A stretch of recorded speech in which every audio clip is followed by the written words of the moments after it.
My name's James Orange. I'm an ELT consultant for Oxford University Press, and I'm speaking to you from my house here in La Coruña on the west coast of Spain, where, like many of you, I've been confined for the past weeks due to the coronavirus. Well, I really hope that this message finds you, your family, and your friends well and healthy. This is a cultural bite video about mysteries and puzzles and forms part of a new series of presentations on different subjects for students of English available online from Oxford University Press. We have written this one for young adults and adults who have approximately a B2 level of English, but it can be used with other ages and levels as well, and that is up to your teacher. Okay, and as this is a video, remember that you can pause it at any moment if I ask you a question and you need time to answer. And you can also repeat sections if you didn't understand anything. Okay, let's get started.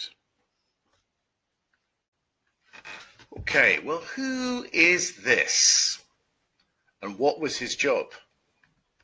What was he famous for? Well, it's Albert Einstein, who was born in 1879 and died in 1955. And he was a German physicist who developed the theory of relativity and quantum mechanics. And he once said that the most beautiful thing we can experience is the mysterious. It is the source of all true art and science. So what does that mean? Well, he's basically saying that if something is mysterious, then we have to use science or our creativity to try to find an answer. And so that the mysterious gives rise to or causes a creativity and scientific investigation.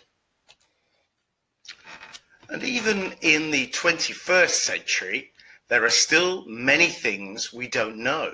There are still many mysteries. We live in a small planet in the middle of an infinite universe. So how big is the universe? Are there any other planets that can support life? Are there any other planets with intelligent life? And what happens exactly inside black holes? So these are all questions that don't have answers at the moment. But even here on Earth, there are many mysteries as well. For example, in the desert, there is, one of the deserts in Peru, you can find the Nazca lines, which are these giant drawings in the sand. Some of them are over 1 kilometer long, but nobody knows exactly why they were created.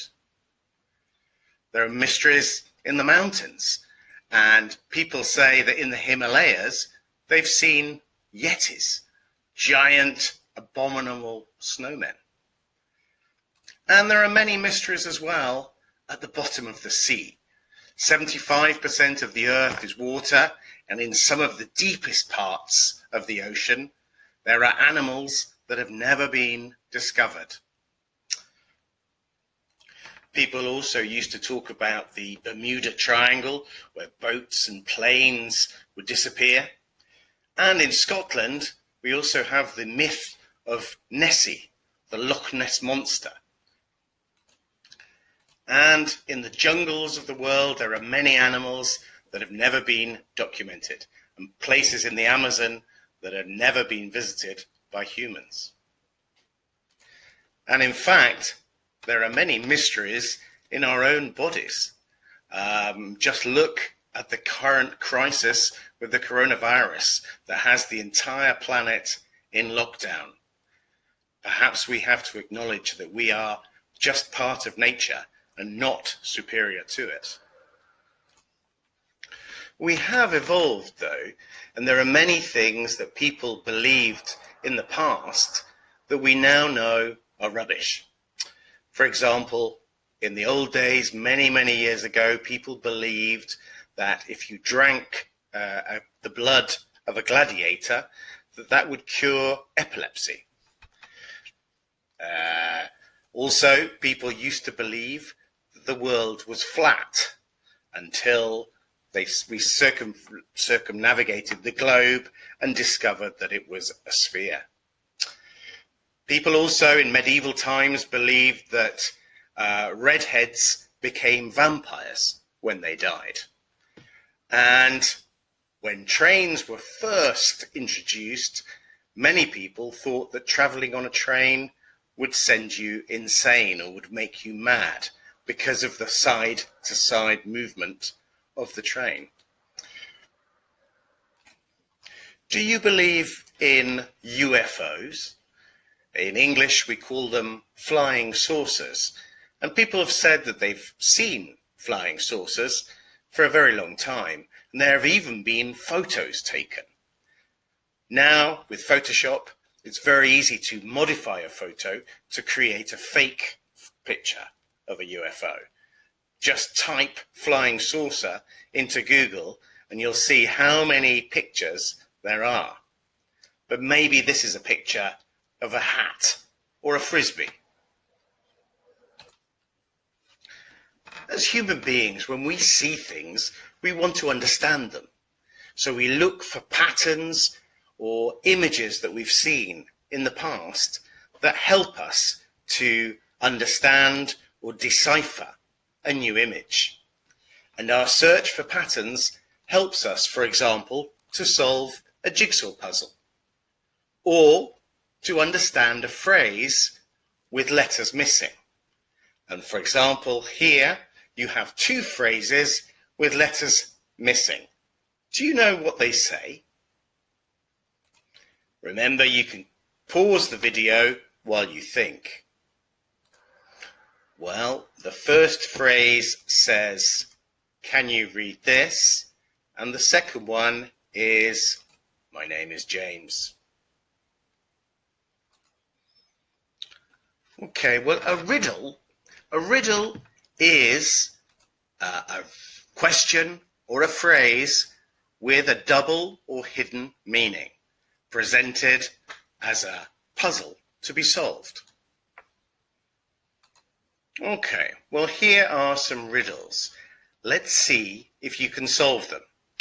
You can stop the video when I say pause video so that you can try and think of the answer. So the first riddle is, I have hands, I can move, but I cannot clap. What am I? Okay, you can pause the video here. And the answer is a clock. Or, well, it could also be a Tyrannosaurus Rex, because they have very small arms as well. But a clock has hands which move, but it cannot clap. Okay. Okay, and the second riddle is, what has to be broken before you can use it? Okay, you can pause the video here. And the answer is an egg. You have to break an egg before you can use it to cook with. And the final riddle is, I'm tall when I'm young and I'm short when I'm old. What am I? Okay, you can pause the video here. And the answer is a candle or a pencil. Because a candle is tall, it's long when it's new, when it's young, but as it burns down, it gets shorter and shorter. And the same with a pencil. And many jokes involve a play on words. A joke is a thing that somebody says to make somebody laugh. And the funniest bit, which is usually at the end, is called a punchline. Okay, well, here are some examples of jokes, and you may think that these are bad jokes. Okay, what do you call a nose with no body? Nobody knows. What do spiders in Silicon Valley want to be when they grow up? They want to be web designers. Okay, and why do French people like to eat snails? Well, because they don't like fast food. And a snail is not very fast, is it? And in literature, mystery is a very popular genre, both in fantasy books and also in detective stories as well. Here I have two photos on the left, and in the top photo, so top left, can you guess the name of the famous fantasy author and her most famous series of books from this picture? So you can pause the video while you think, and then I'll give you the answers. And the author is obviously J.K. Rowling, and the series of books are the Harry Potter series. Okay, and what about this famous author of detective stories and the name of his most famous detective from London, which is also now a popular series on Netflix? So you can pause the video while you think of the author and the star of his books. And the answer is the author of Sherlock Holmes is the character you can see in the picture. The author was Sir Arthur Conan Doyle, and the series of books and also the series on Netflix is Sherlock Holmes. And in the world of film, this director was considered to be the master of suspense. What was his name? Well, his name was Alfred Hitchcock, the film director. And here are some of the 57 films he made over his long career. Most of these are now classics, even though they were made in black and white. So I've got a few of them here. Some of the letters are missing. Can you guess which each one is? Okay, and you can pause the video while you think. Okay, here we go. So the first one is The Birds. The second one, Psycho. The third one is Vertigo. Then The 39 Steps, Rear Window, Spellbound, and finally Frenzy. So how did you do? In total there were 7 films there. How many did you get?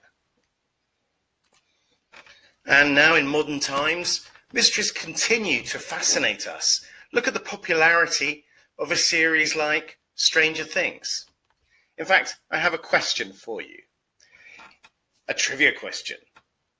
What was the name of the parallel universe in series 2? Okay, you can pause the video while you think. Okay, and the answer was The Upside Down. Did you get that right? Puzzles are like mysteries that we know have an answer, and we have to try and solve them or to find the solution. And these can be visual puzzles like a jigsaw puzzle, or physical puzzles with clues like an escape room, for example. Or they could be lateral thinking puzzles. And these are a type of puzzle that were invented by a psychologist called Edward de Bono. And they were designed to make his students use their critical thinking skills. Here are a couple of examples of lateral thinking puzzles. Puzzle number 1. Well, in puzzle number 1, Peter walks into a bar and he asks for a glass of water. The barman pulls out a gun, and the man says, "Thank you," and walks out. Why? Okay, you can pause the video while you think about this, and you could repeat it again if you want to listen to that again to hear what the problem was. Peter walked into a bar. He asked for a glass of water. The barman pulled a gun out and pointed at Peter, and Peter said, "Thank you," and walked out. Now, if you're having trouble with that, I can give you some clues. So Peter has a problem. That's why he's asked for a glass of water. The water would definitely help with his problem. The barman doesn't give him water, but he points a gun at Peter. How do you feel if someone points a gun at you? Do you feel happy, sad, or are you shocked or frightened? Peter is happy because he says thank you. So his problem has been solved. What problem can be solved by a drink of water or a shock? Okay, you can pause the video now and think as well. Okay, and the answer is Peter has the hiccups. Okay, so he basically goes into the bar, he's got hiccups, and he asks the barman for a glass of water. The barman realizes that Peter's got hiccups, and he says, instead of giving him a glass of water, I'm going to give him a shock. And so he pulls out the gun, points it at Peter. Peter gets so shocked that his hiccups disappear, problem solved, and that's why Peter says thank you. So he had the hiccups. Okay, here we go with puzzle number 2, lateral thinking puzzle number 2. So Robert lives on the 10th floor of a building, of a skyscraper.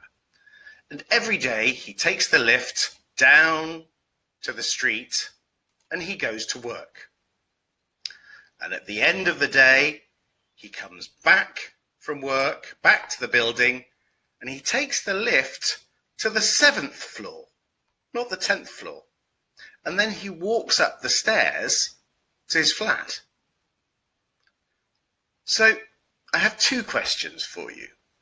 Why does Robert walk up the stairs if he doesn't like walking? Why does he only take the lift to the 7th floor and then walk up the stairs? And also on rainy days, so on days when it's raining, he can take the lift up to the 10th floor. Why? Okay, so again, if you like, you could pause the video, listen to the problem again, listen to the puzzle again, or you can carry on and I'll give you some clues. Clue number 1 is, what do you take with you on a rainy day? What would you take with you if it was raining? Probably take one of these. Clue number 2 is, why would that help you to go up a lift? What could you use that for in a lift? Clue number 3 is that Robert often feels very happy wearing children's clothes. And number 4, think about the buttons in the lift and how they are arranged. Okay, and you can pause the video again while you think of the answer using those clues I've just given you. Well, the answer is that Robert is a very short man and he's too small to reach the 10th button in the lift. So that's why he presses the 7th button and then walks up the stairs. But on rainy days, he can press the 10th button. Increasingly, it's technology that is helping humans to solve the great mysteries of mankind.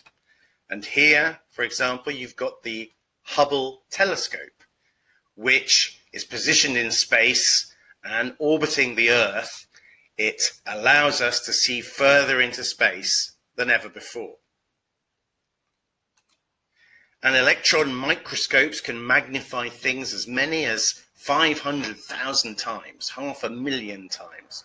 And here you can see an enlarged image of a big bacteria. And obviously, microscopes will be very important in understanding the coronavirus and in finding a vaccine.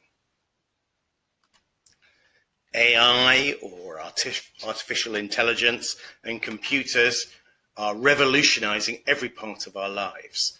And they will help us solve many mysteries because they are able to process information so quickly.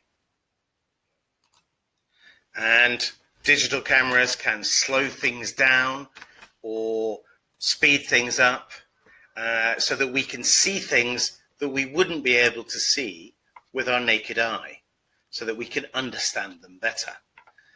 The picture here on the left is a balloon filled with water being punctured. And you can see that at the moment of the puncture, you can still see the form of the balloon. And data can be used to see tendencies and trends, which can help us and society.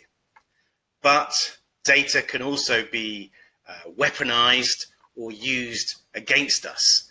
And data is collected from everything we do. When we use our phones or when we go online, we leave a footprint which allows companies to know more about us. So technology can be used against us. There are many examples of surveillance cameras in cities all across the world. And certainly there will be a certain amount of control necessary when the lockdown finishes, as we come out of our homes, so that we know who is at risk, who's dangerous, or who's safe. But you should definitely think twice before you put too much of your information on Facebook or other social media. And beware of false information or fake news. There is a lot of false information at the moment on internet about the coronavirus, for example.